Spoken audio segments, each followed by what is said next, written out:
Hi, this is Tammy Silvers of Tamarini's, and let's talk split recs or long rectangles, if you may know them by that name. So this is the unit I'm talking about. It's basically a stretched half square triangle, and I want to show you a super easy way to make these. Now we're going to be using the Studio 180 tool called split recs.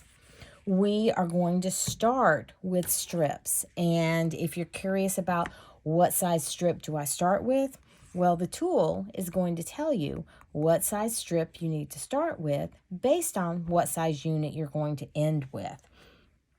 So I've already cut my strips, and I do want to let you know when you're going to use this tool, if you're going to be doing left side and right side split recs, and we'll look at those in just a minute, I'm going to recommend that you cut your strips and have them folded either right sides together or wrong sides together. I'm using batiks, and I'm using batik solids, so the beauty of that is I don't really have a right side or a wrong side. But let's see the tool in action. I've cut my strip to the size specified by my tool. I've already trimmed off my selvage edges, so I have a nice straight edge. These are the open edges of my strips, and yes, your eyes are not deceiving you. I'm going to cut through 4 layers. Now, I'm going to take my tool, and it's marked very easily. It's super easy to use. I'm going to place that thick black line, and the tool tells you to place the cut edge of your strip. I have my strips cut to the size that my tool recommended. They are folded wrong sides together. And no, your eyes are not deceiving you. I am going to be cutting through 4 layers of fabric. Now, I've already cut off my selvage edges, so I have a nice straight edge. And then when I go to use my tool, it directs me to place that nice cut straight edge on this thick black line. And I'm going to snug up the bottom edge of my strip along the size that's specified on my tool. I have the cut edge over here on this thick black line, and then I'm simply going to cut, and I am going to put firm pressure with my rotary cutter to make sure that I cut through all 4 layers. Now, good rotary cutting practice means that I'm going to hold my tool down and I'm going to gently pull my strip away to make sure that I got a nice clean cut.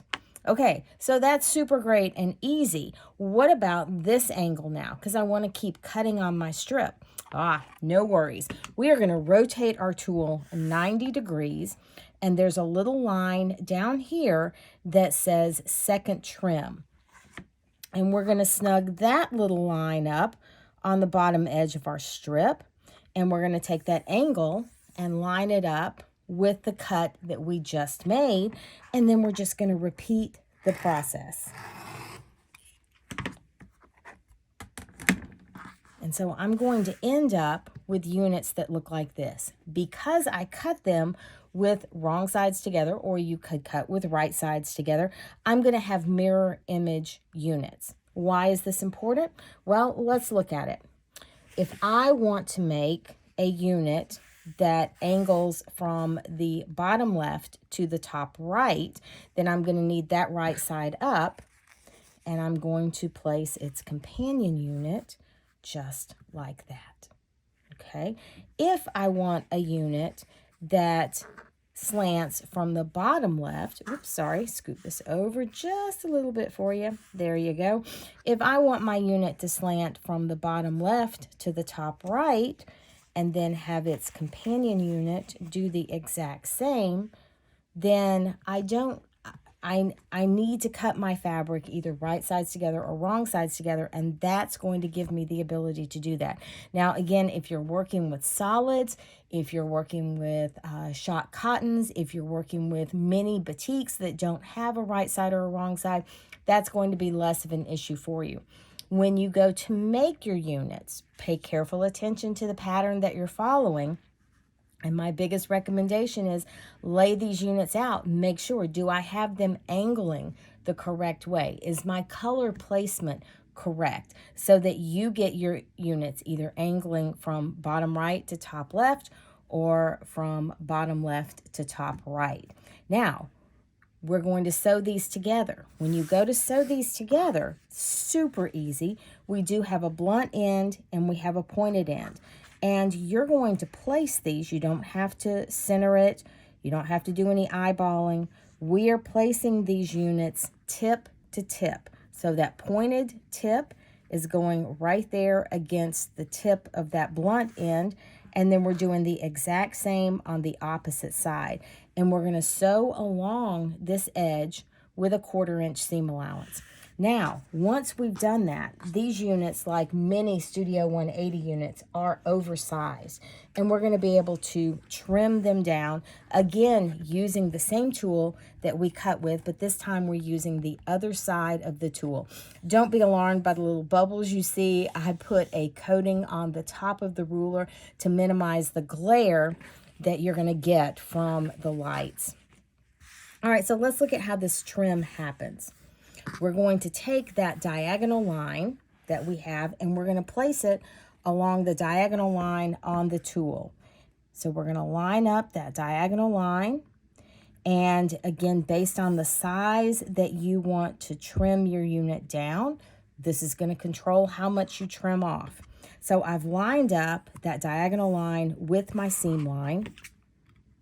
And I'm going to cut up and across.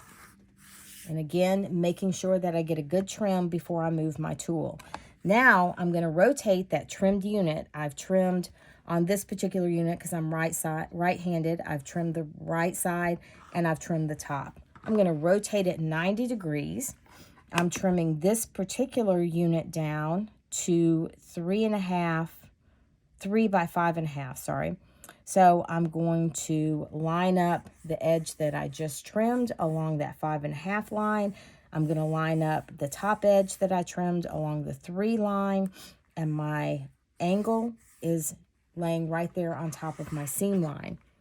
And I'm going to trim up and across.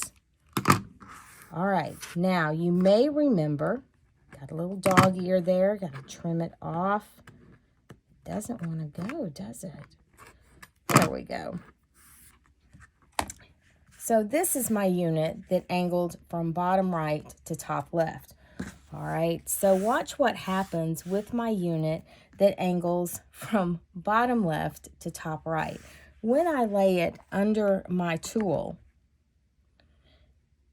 I'm no longer following that diagonal line. So what is a quilter to do? So glad you asked. So what I can do is I can flip it over. Now notice I've pressed my seam open so I can very easily see where my seam is, and my tool is not going to rock on that block when I'm trying to trim it. So because I've pressed my seam open, it's nice and easy to see what I'm doing. If you've pressed it to one side, you just want to make sure that you've got that stitching on that diagonal line. But now I'm trimming from the wrong side of the unit. Not a problem, because the process is going to repeat. And if you have any pain point, it is going to be up here where that seam is, because you're cutting through multiple layers of fabric. All right, just like before, I've trimmed, because I'm right-handed, I've trimmed the right and the top. I'm going to take my tool up, I'm going to rotate it 90 degrees, and I am going to repeat that process. Doing the same thing again.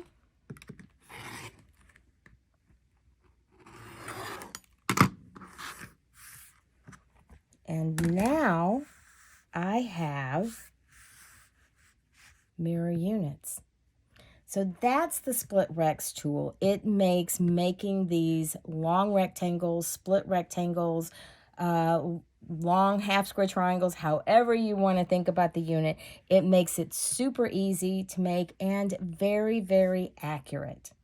So I hope that's helped. Until next time, happy stitching.